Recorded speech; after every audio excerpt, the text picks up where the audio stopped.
नमस्कार, मैं हूं अक्षय आनंद। आप लाइव सिटीज़ देख रहे हैं। आपके प्यार और आशीर्वाद से लाइव सिटीज़ बिहार का नंबर 1 यूट्यूब चैनल बन चुका है, लगातार आगे भी बढ़ रहा है।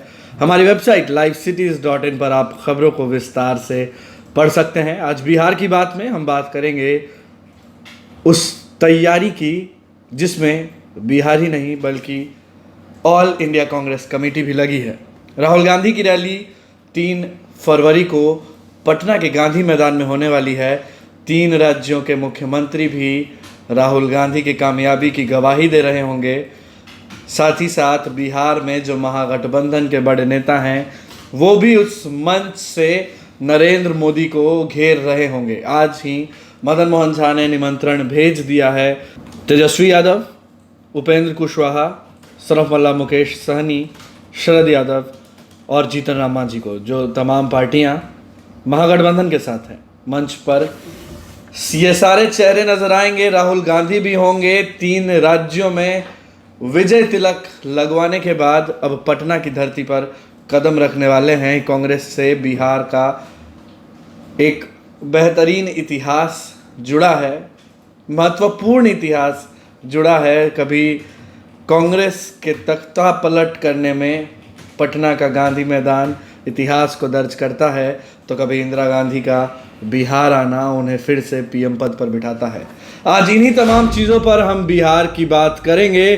देखेंगे कि क्या कांग्रेस और महागठबंधन उस लहर को रोकने में, उस लहर की दिशा को बदलने में कामयाब हो पाएगी जो 2014 में नरेंद्र मोदी की बह रही थी, जिस पे सवार होकर वो प्रधानमंत्री के पद तक पहुंचते हैं।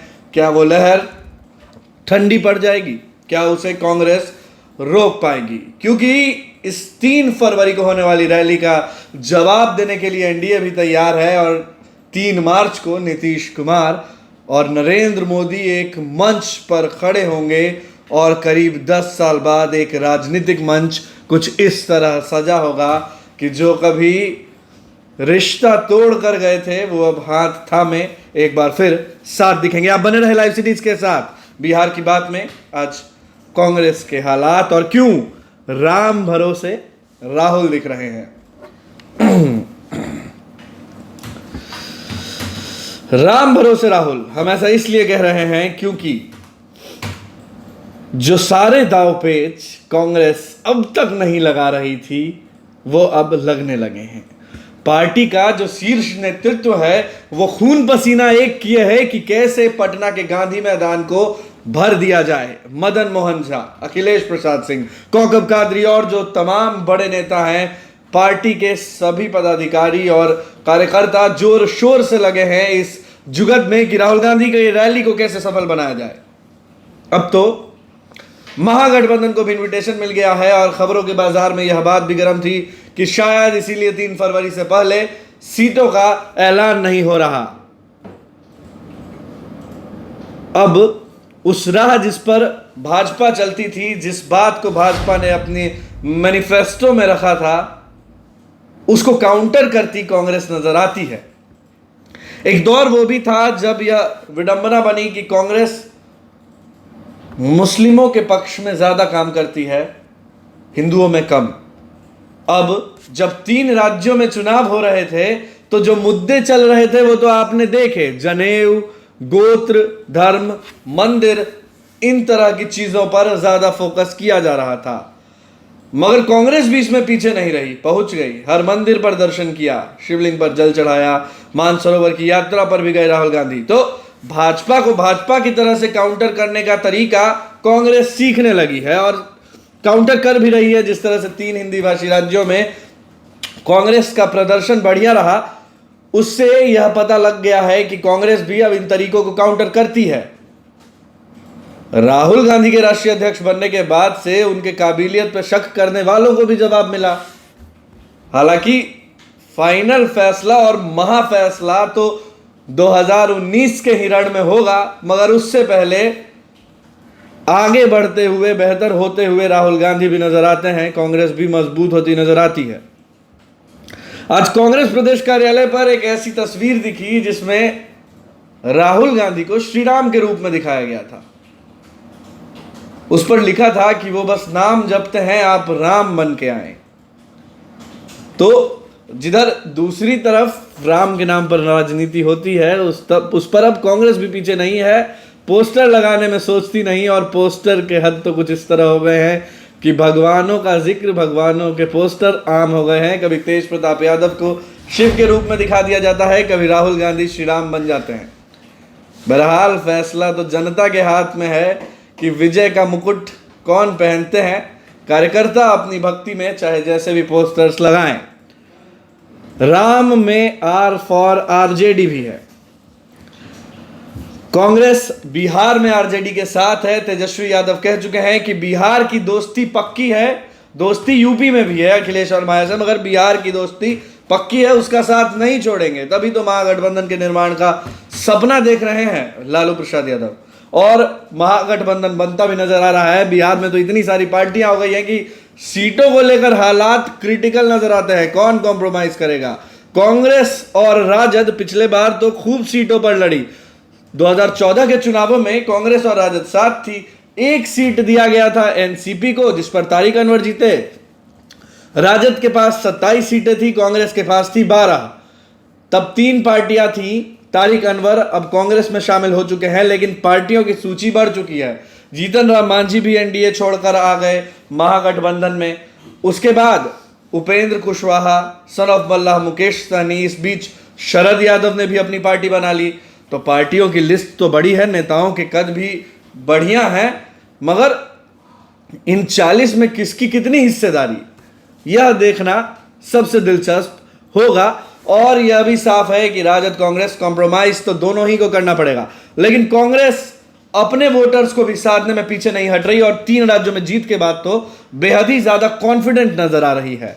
सीटों को लेकर भी महागठबंधन के भीतर प्रेशर बना हुआ है पूरा। महागठबंधन के नेता को तो कांग्रेस की इस रैली में इनवाइट किया ही, लेकिन खुद भी जो MY समीकरण के लिए राजद मशहूर थी, उसे साधने में पीछे नहीं हट रही। कांग्रेस का जो अल्पसंख्यक प्रकोष्ठ है वो भी लगातार कार्यक्रम कर रहा है, लोगों से जुड़ रहा है, और भी लोगों को जगह दी जा रही है। जातिगत समीकरणों के हिसाब से भी जिम्मेदारियां सौंपी जा रही हैं। राम की बात हमने कर ली, MY की बात कर ली। अब एक और बात जिसमें कांग्रेस बहुत स्मार्ट दिख रही है, वो है बाहुबलियों पर भरोसा का। बाहुबलियों का इंक्लिनेशन कांग्रेस के प्रति स्वयं है। 2 तरह के बयान आ रहे हैं, उनका फायदा भी उठाया जा रहा है लोगों को जुटाने में, क्योंकि अक्सर ऐसा देखा जाता है कि बिहार में जो बाहुबली वाले छवि के लोग हैं उनको जनता का खूब समर्थन मिलता है, खूब लोग उनके पीछे खड़े होते हैं, तो उनका इस्तेमाल हो रहा है। जैसे कि पटना के रोड शो में अनंत सिंह ओपन जिप्सी पर दिखे, जिसके आगे अखिलेश प्रसाद सिंह बैठे थे। सीट के दावेदार का ऐलान होने से पहले ऐसा नजारा देख पाना राजनीति में बहुत कम होता है। अनंत सिंह को भी इस बात से कोई आपत्ति नहीं है कि कांग्रेस ने अभी तक उनका नाम फाइनल नहीं किया। कारण है महागठबंधन की बैठक, जिसके बाद ही फाइनल होगा। कांग्रेस के अलावा जो पार्टियां हैं वो कह रही हैं कि इस तरह के छवि वाले लोगों से कांग्रेस को बचना चाहिए, मगर महागठबंधन के भीतर भी ये कॉन्सेप्ट है कि जो पहलवान सीट लेकर आए उसे सीट दिया जाए। कॉम्प्रोमाइज कौन नहीं करता? यही अनंत सिंह तो अभी करीब कुछ सालों पहले तक जदयू से हुआ करते थे, अब जब महागठबंधन में आ गए हैं तो सवाल उठ रहा है। खुद को कांग्रेस का उम्मीदवार बताते हैं, रोड शो में शामिल होते हैं, अखिलेश प्रसाद सिंह भी रहते हैं, जनता को कहते हैं कि खूब संख्या में पहुंचिए गांधी मैदान, राहुल गांधी को की रैली को सफल बनाइए। कहते हैं कि राहुल गांधी प्रधानमंत्री पद के लायक हैं, बहुत बढ़िया नेता हैं। साथ ही साथ यह भी कहते हैं कि अगर कांग्रेस टिकट नहीं भी देती है तो निर्दलीय जीत कर आएंगे, कांग्रेस को समर्थन देंगे। शक्ति सिंह गोयल ने कहा कि कांग्रेस के और राहुल गांधी के मंच पर अनंत सिंह नहीं नजर आ रहे, लेकिन दूसरी ओर मदन मोहन झा, अखिलेश प्रसाद सिंह अनंत सिंह को थैंक यू बोलते हैं, क्योंकि उन्होंने रोड शो और लोगों को जुटाने में उनका समर्थन किया। अनंत सिंह भी एक मजबूत कार्यकर्ता की तरह बिना किसी स्वार्थ के कांग्रेस के मदद में लगे हैं। स्वार्थ के पीछे की बात आप भी जानते हैं। आगे इस बात की भी संभावना है कि विश्वासघात हो जाए, लेकिन उस परिस्थिति के लिए अनंत सिंह तो तैयार है। खैर, और जो नेता है पप्पू खान, जो पूर्व विधायक रहे बिहार शरीफ के, वो कांग्रेस में शामिल हुए। पप्पू यादव भी कांग्रेस के प्रति इंक्लाइंड दिखते हैं। पप्पू पांडे जो सीतामढ़ी के नेता थे वो भी अभी कुछ दिन पहले शामिल हुए। तो हर तरह के लोग कांग्रेस के प्रति झुक रहे हैं। इसके बाद अगर बात करें तो तारिक अनवर शामिल हो चुके हैं कांग्रेस में। उधर दरभंगा से जब कीर्ति आजाद के सीट पर खतरा नजर आ रहा है तो वो भी कांग्रेस के प्रति इंक्लाइंड होते नजर आ रहे हैं। तो कहानियां तो बहुत हैं, उम्मीदवार भी बहुत हैं, मगर सीटें बहुत कम हैं। अब आगे देखना कि महागठबंधन इस जुगत को कैसे सुलझाता है, क्योंकि जो पुराने नेता हैं वो भी तो मजबूती से काम कर रहे हैं, उन्हें भी तो उनकी मेहनत का फल मिलना चाहिए। नाराजगी का एक दौर तो चलेगा ही चलेगा, हर पार्टी में होगा, लेकिन कांग्रेस बहुत स्मार्ट होती, बाहुबलियों पर दांव खेलती और अपने नाम को, अपनी स्वच्छता को उससे बचाते हुए फायदा भी ले रही है। बदले में अभी तक तो कुछ दिया नहीं है, आगे देखना है कि कुछ देती है कि नहीं। आर फॉर आरजेडी हो गई, ए फॉर अनंत सिंह, और अब एम की बारी। एम है मदन मोहन झा, जो नए नए अध्यक्ष बने हैं, अपने स्वभाव के लिए जाने जाते हैं, बहुत ही मीठी बोली है। कांग्रेस ने भी बहुत सोच समझकर यह फैसला लिया कि कोई ऐसा ना आ जाए कि कांग्रेस भी गुटबाजी के आरोपों का शिकार हो जाए, जैसा कि मध्य प्रदेश, छत्तीसगढ़, राजस्थान, गुटबाजी तो खूब दिखती है लेकिन अब कांग्रेस उसका तोड़ निकालने में कामयाब हो जाती है। तभी तो जिस तरह से वहां के मंत्रिमंडल का गठन हुआ, किसी का दिल छोटा नहीं हुआ। बिहार में ऐसे सिचुएशन से बचने के लिए मदन मोहन झा को सौंपा गया, वो कुर्सी सौंपी गई जो पूरे बिहार की कमान अपने हाथ में ले।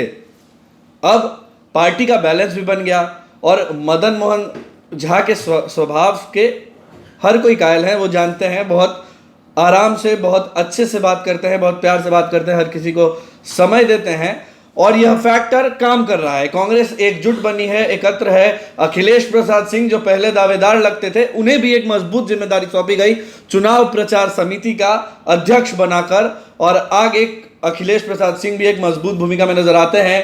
कौकब कादरी भी लगे हैं, तो हर कार्यकर्ता अपनी पूरी दम झोंके है, हैंडल कर रहे हैं। मदन मोहन झा बखूबी हैंडल कर रहे हैं।